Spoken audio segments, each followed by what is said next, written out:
rest of you all set? Yeah, I'll do it. Okay. I'd like to call the meeting to order. It is 4:04, Wednesday, April 22nd, 4 p.m. at the Senior Center for the Community Development Advisory Committee meeting. I'd like to welcome everybody today. Let's dive right into the agenda. We're going to start off with a conversation about quotes for the Senior Center radon system. John, Okay. you want to bring us on board? Pleasure, you as well. Thank you, Mr. Chairman. So I just quick recap from last month's meeting. We had talked about, you had tasked me with obtaining some quotes around what it would cost to have a radon mitigation system installed in this building. So I did reach out to 3 firms. I only received 1 quote back. I think it gives us a good idea as to what we're looking at for a cost and maybe an amount or at least a ballpark to ask or to recommend to the Board of Selectmen to request access to miscellaneous funds to cover this cost. So I know most of you have this in front of you, the description, but I think the important number here is that $1,775 is the quote that we were provided. I think I would suggest maybe, evening off to 2,000, give us a little contingency in case something comes up in that installation process. But I think, based on you being in agreement, I think something around, $2,000, maybe $2,500. Again, we won't necessarily have to spend all of it, but just giving the allowance of up to that amount to cover the installation, I would feel comfortable with moving forward to suggest to you, the committee for consideration. Let me ask you this, as somebody would say. Do you know anything about this person doing the bid? We do. So do we have any references? And we do. He was actually the gentleman that conducted the radon testing in the building itself. So he has a very good understanding of the building and what it would take, I think, to worry about fly-by-nighters and all. Yeah, no, that was a good question. He's insured and everything, right? Yeah, right. Yeah, it's a good question. It's a good question. The only question now, if we authorize up to say $2,500 towards the project, obviously if it's not all used, they only withdraw what they need and the rest stays within miscellaneous funds. Exactly. Okay. Yes. Just want to make sure $2,500 doesn't get taken out. They only spend $1,900, $600 ends up going back to the town's general funds. Right. I would not want to see that happen. Right. Absolutely. As long as the money, whatever unused funds stays within miscellaneous funds, I don't have any issues authorizing more than what the quote here is to cover the job. I think, does everybody else agree? Agree. Okay. All right. I guess you guys feel comfortable making a motion to move forward with this, or is there anything else Well, you that want to would cover discuss? the bottom part of this. If a whole building test is required for final plans, additional charges for original testing quote would be on it. So that's why you need to have that cushion. Yeah. That's smart. So, okay. Yeah, if anybody wants to make a motion on it. I'd like to make a motion to accept Walter Irwin Radon Mitigation with a quote for $1,775. Steve Crystal? Well, Make a motion. redefine it, say we were willing to offer up $2,500 to cover any unforeseen And we additional will costs. go up to $2,500. I can't. That's why I hate doing this part. $2,500 to go any additional cost. Do I have a second? Second. All in favor? Aye. Aye. Motion passes. We'll recommend up to $2,500. Of course, that has to go to the Board of Selectmen. They actually have to approve the funds. Right. So, but the recommendation by CDAC committee has been for $2,500. And are we going to also let them know that if it's not spent, it will stay? It'll stay in, well, Rich can help clarify that at the selectmen's meeting when it comes time. But, okay. Okay.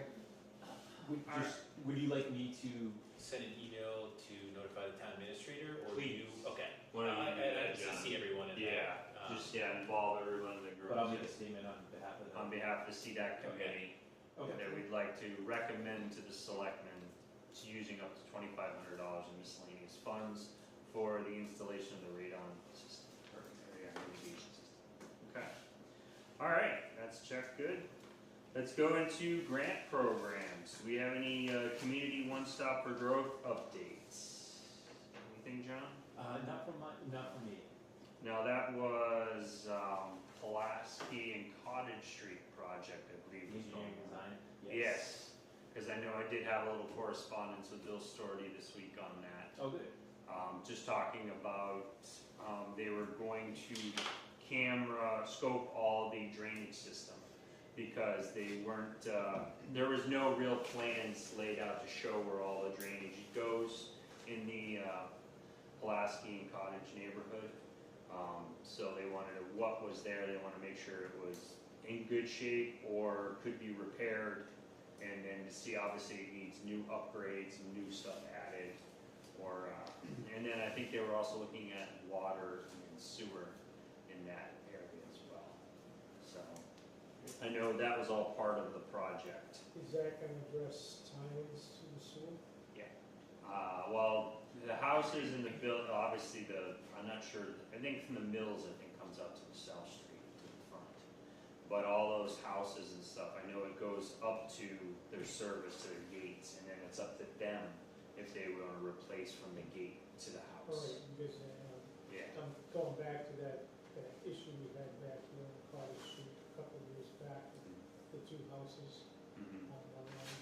Yeah, so, well, I know because it's through a grant and the design, they'll, obviously, every dwelling will have their own hookups.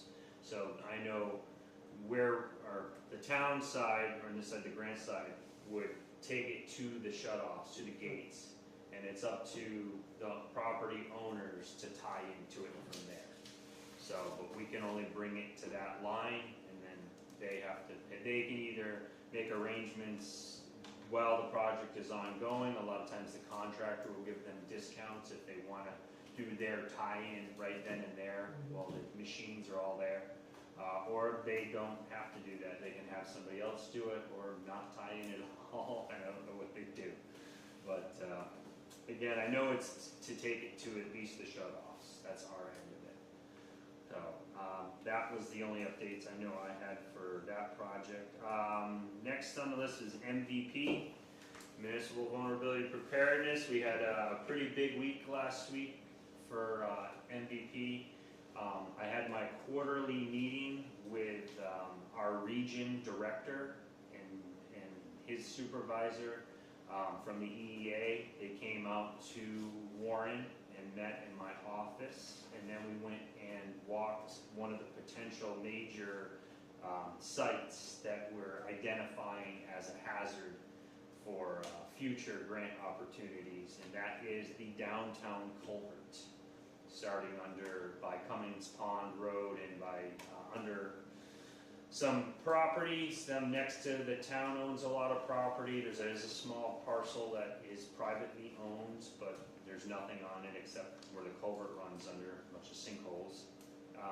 So we're looking at that, plus the town-owned property, which could potentially be a big project to help mitigate the risks of flooding under a high-impact event for rainfall, all the runoff from the Cummings Pond watershed. So the EEA was extremely impressed by the project as we presented it. I do have a current grant application submitted for the next round of funding for MVP. It is a large development grant to not only do more stormwater assessments town-wide, but to truly identify, do all the real detailed research on the Cummings Pond watershed, identifying potential solutions being potentially a stormwater park. So that would involve basically taking an acre of property the town owns right at the bottom of Maple Street and redirecting the stream to kind of meander through that property, making all nice grass slope banks and basically building in a very large catch basin to the property, but making it into a park with walking trails and benches, and that'll tie back into the cemetery and also across the street to the town common. It'll all kind of be in a circuit. So, and then through this too, they'll also look at very on the outskirts, look at potentially redirecting that stream to take another path that avoids downtown. Instead of trying to repair the culvert that runs under downtown, which would be millions and millions and millions of dollars, and there's really no good fix. It's 4 different types of material between steel pipe, granite columns, brick archways, all waterfall features. I mean, it's amazing underneath the ground there, but there is options to possibly redirect the stream to prevent it from going under downtown. So what would they do with that pipe? They discontinue. What they do is probably fill it in. Either leave it as set it up as like a reserve stream. So if something happened with the new setup and it needed an overflow, there would be an open pipeline for the overflow water, or the other option would be to fill it in so nobody could get in there and That's what I worry get about. into trouble. Well, Yeah, exactly what they would do. Yeah. So, so the EEA was very impressed with everything we presented to them. They looked forward to reviewing our application in detail, so they gave us good feedback there. We also had our community outreach event for our MVP grant that we're currently working off of. Basically, it's our flood and hazard assessment for the town for culverts. It was held here at the senior center last Wednesday night. It was, I think, very well done. Weston and Sampson is the engineering firm running the project, and very detailed. Came back with a lot of really good data on our flood risks, identifying the three major culverts in town that are the highest risk assessment, being the one downtown being number 1, it ranked by far the highest on the scale, and then 2 other culverts on Old West Brookfield Road. They were both very high on the list because of undersize, accessibility, the volume of water responsible going through them, and the corrosion factors of the culverts. And it was also, it's an evacuation route, main line, gas line running down the road, the whole works. So they definitely identified those 3 locations as our top priorities moving forward. So that grant will continue to evolve and show us a more clear picture of how to handle those 3 properties or the 3 culverts, and give us an opportunity to move forward with at least one of them, which looks like it's going to be the downtown project to start with.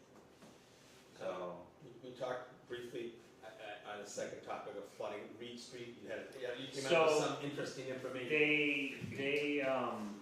So the assessment on the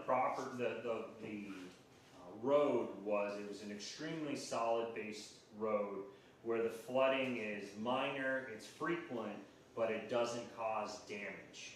So they said that alone dropped its priority numbers down a bit, but they also looked at there would be permitting issues, but potentially clearing the sediment from the waterway that causes that backup, because all the mud and dirt all the years off the fields flowed down into that stream bed and basically filled it with sediment, and then it grew in with all the heavy grasses. And those grasses and sediment is what slows the water down from moving through the channel, because the channel basically doesn't exist anymore. So it makes the water spread out, back up, and flood the road. So And I remember 30 years or 35 years ago, that used to be cleaned out every spring. they were that once the laws changed on wetland protections, they were no longer able to issue any permits for that. So as of right now, it's impossible to get a permit for it. With a lot of work, potentially, that could be an option in the future of reissuing some permits again, getting to state level, DEP, there's a lot to be involved in that conservation. And then ultimately, can we fix this the way we know where it works? Or are you gonna force us to spend millions of dollars to go around the problem? So hopefully we'll be able to get somewhere with that project coming down the Now, road. will we take the lead in that with the engineering company? Yeah, yes, but unfortunately, it'll have to be third to fourth in I line get it. in No, the I get it. project, so. There's only so much money and so much No, I time to get go it. look at each thing with this, so they have to determine, like I said, where our priority is, so. What a shame too, because it's just sediment that just. It's just sediment and grass that is causing that runoff from fields, so. Any other questions or anything on MVP? No? Okay, let's move on. There's no updates with complete streets. Green communities. John, do you have anything on? I know Jim Farrar was working on that. Yeah, I don't have any. Any update? Updates Yeah. on Remember, what were they doing? Was it elementary school? Yeah, we would, I think I think we were awarded a grant for the elementary schools. Heating, Yeah, HVAC. because I read it in Yeah, CMRPC's basically do all the doors newsletter. and windows and seals and everything else over and fill in what needs to be taken out, fill it in. New stopgap insulation is gonna seal everything a lot better than hold the heat inside. Well, that's definitely good. I know it costs a lot of money to heat those buildings. Obviously, and we know what the school budget is, so, and there's a reason, it's very expensive for them to operate. So anytime we can save money on their operating costs, we save money in our taxes. Absolutely. So 100% behind that. Okay, now we can move on to the Community Development Block Grant. Okay. All right, John, I know this is your wheelhouse, so Gotcha. give us the rundown. Okay, great. So starting with FY 22-23, the only active project that we have remaining on that is the Main Street. Stair replacement project. So that actually goes out, the bid goes live tomorrow. So that's exciting. The engineer has that cost estimated at $96,000. So hopefully in the next couple weeks, we'll have some good bids to work off of and then get someone under contract and have that started, hopefully, by early June. Wow. The project shouldn't take too long itself, a few weeks, but that's the projected timeline at this point. So make sure to keep you updated on the bid results for next month's meeting. Moving on to the FY24 project, starting with the Cutter Park Design Project. So the architect is pretty substantially complete with the design work. We have a meeting with the project team and the architect next week to present the final draft plans before they are presented to the Board of Selectmen.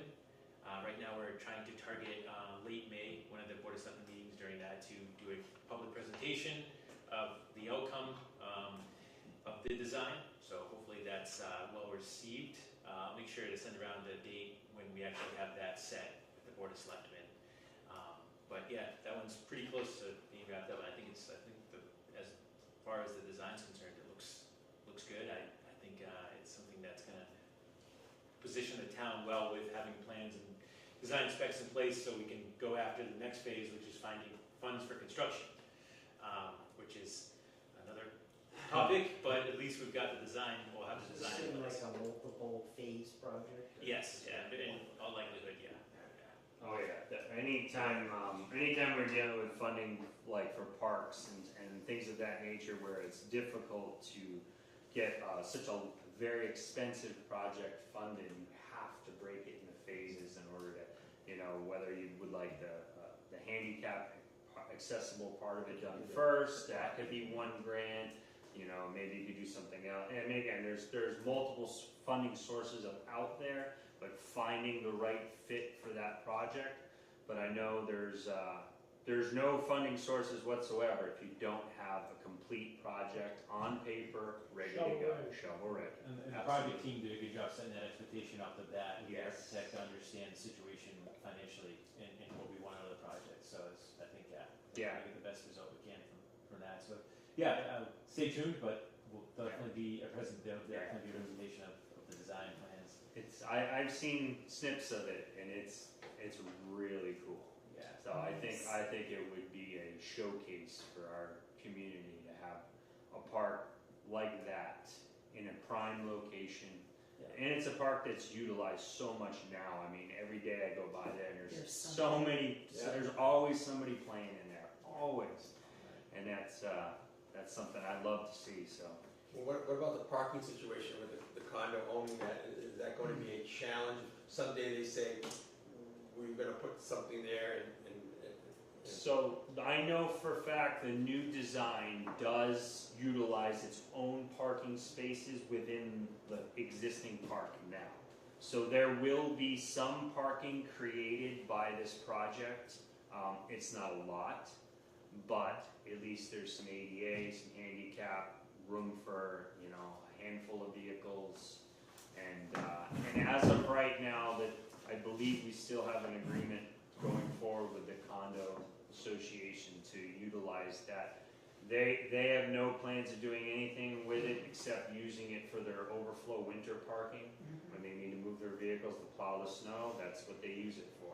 The rest of the time, they say, go ahead town, use it for parking for the park. They have no issues with it whatsoever. And of course, they know they're getting the benefit of having a really nice park built next door to their property, which is you have a 24-hour gas station, a beautiful park, Dunkin' Donuts. They have quite a nice little setup there. So I don't think they want to see anything happen to it. I think they like it the way it's moving forward. now, so who makes that decision? The condo association? Yeah, it would be the owners of whatever groups that own those properties would have to come together and make a deal with the town if they wanted to change the current setup that's there. Okay. So, which, it's not in any of our hands, so all we can do is stay tuned, and if something develops, excellent. But they are definitely aware of the project. Very aware. The Project team's done a great job of making sure they were involved throughout the entire process, so they're well informed. So, yeah. Yeah. We weren't doing this without them knowing. Right. Sure. Okay. Yeah. And then, so the other project that was funded through the 24 program is the River and Central Street project. The engineer should be close to complete with the updated bid ready plan and specs. And myself and Jimmy will be planning on meeting early next month with the engineer to confirm that everything looks good, but the intent is to have that out to bid next month, in advancing that project, so. That'll be a big one, you'll see some big trucks and shovels in the ground, Oh, yeah. hopefully in a month or two's time. And then moving on to the FY25 program, so we did just get the contract between CMRPC and the town fully executed, so we can start advancing on work on that. I have plans to get RFQs out for both the Summer Street Engineering Design Study and the Washington Street Planning Study. Obviously in consultation with Jeremy and the town, but we're going to be starting that within the next couple weeks, or at least the procurement phase. That is also true of the construction project that was funded for Hillside Avenue. So that's going to be comprehensive improvements, water, sewer, drainage, and then street and sidewalk surface. So that'll look nice. We'll put that out to bid. My goal is next month, June at the latest. So there should be good activity over the summer here with some construction, physical projects, but then also some design work too and plans to set the town up in the future for other projects. And, Keeping the shovels moving today and then keeping the plans coming for shovels to come down tomorrow. Exactly. That's it, keep everything rolling. Do you see any grant money funding from anywhere coming down the road? Yeah, I mean- Hearing things. Well, I think the town's gonna be, I'll speak with CDBG, I think the town's gonna be in a good position to begin starting the process to consider a 27 grant Yeah. going into. I think there's a lot of good projects that we're gonna have at least, And it's funding for them, right? this funding for, as of now. As of right now, Yeah, as of right yeah. now. I was gonna say HUD is still funded, Right. so, and that is HUD. So, that's, Sure. as long as that funding source is still there, Right. we can keep these projects moving. We need money, you know that. Yeah, yes, we do. Okay. Anything else, John, or? That's it for me. That's it, okay. Any new business? Anybody have anything you wanna bring to the table? The only thing is, the signs that we put up last year. Yes. Put one at the end of, by Southbridge Road. Yep, that's right, yep. Southbridge Extension. We still got one more. We were considering Ware Road, but there's really not a good place there. Yeah. So I was considering possibly to look at the old West Brookfield Road, where West Brookfield and Warren meet. By that, Yeah, that's a good one. Hamilton Brook. Yeah, Dam. It's kind of a full, open area. it is, A lot of people travel. It's a secondary main. yeah. And there's nothing really there saying we're. You're crossing, yeah, yeah. So, I think that's a great location. I do too. I didn't even think about that one. That's a very highly, I know that's Travel where we road. looked at one of those culverts. yeah, that's one of the culvert assessments is right there. Yeah, Somewhere in that area. Yeah. Near Mill Town line. yeah, right at the town line, yeah, where we can get it as close to the Yeah, town and line I know as there's, possible. utilities there, gas and Yes, stuff. there is too, so gas we have to lines. really look. Oh, yeah, we're definitely gonna have to dig safe that one before you go put any holes in the ground Yeah, there. I think that would be the best spot, you know, and we kind of cover. Yeah, we have a place that we've looked at, it's really not, That's, no, it's not feasible. okay. So, yeah, I mean, if you guys think that that's the, I think that's the best. I think it's a great I idea. think that's the best location right now. Yeah, cause like I said, I never even considered that spot, now that you say it, it's like, duh, that's a real good You're covered one. on 67 on both ends. Yeah, Yeah, Okay, you're Yeah. covered on Southbridge Road. yeah, and that Southbridge Road sign looks beautiful. yeah, doesn't that look nice? That looks so Very good. nice. That is beautiful. Yeah, So, and it stands out so nice there in front of the cemetery, it looks Yeah. beautiful. So, no, that's very well done. So, no, that's cool, okay, yeah, I mean, Work on we'll, that. we'll definitely schedule some work at Highway to get that sign put up now that we know a Yeah. location where we're going for it. Okay. Any other new business? Anything you want to discuss today? No? Steve, anything? I think I answered enough questions. No, okay. John, you have anything for our group? Nothing No. for me, nothing for me. You guys, nothing? No? Okay, well, it's no problem, we're moving right through. Next meeting, schedule next meeting. Okay, we are, fourth Wednesday in May is the 27th. Does that work for everyone, or, Holiday week, what's that? 27th, is that a holiday? I'm No, That's before, that's the- Memorial Day is Monday. Yeah. So it'd be Tuesday, then Wednesday would be, or me, I mean, Works for me. as long as it works for everybody's schedule, it's fine by me. Rich, it's good. Okay. does that work for you? Rich, All right, all right. Rich is in, I marked it right We're there. gonna have the live Rich here, maybe? Can we get a live appearance? Yeah. No, No. he's already scheduled a meeting that day. All right. Poor Rich. Okay, so 5:27 next. All right, with that being established, just need somebody to say those favorite words of how to end the meeting. Motion to adjourn. Do I have a second? Second. All in favor? Aye. Aye. All right. Motion adjourned. Meeting adjourned 4:33. Meeting adjourned.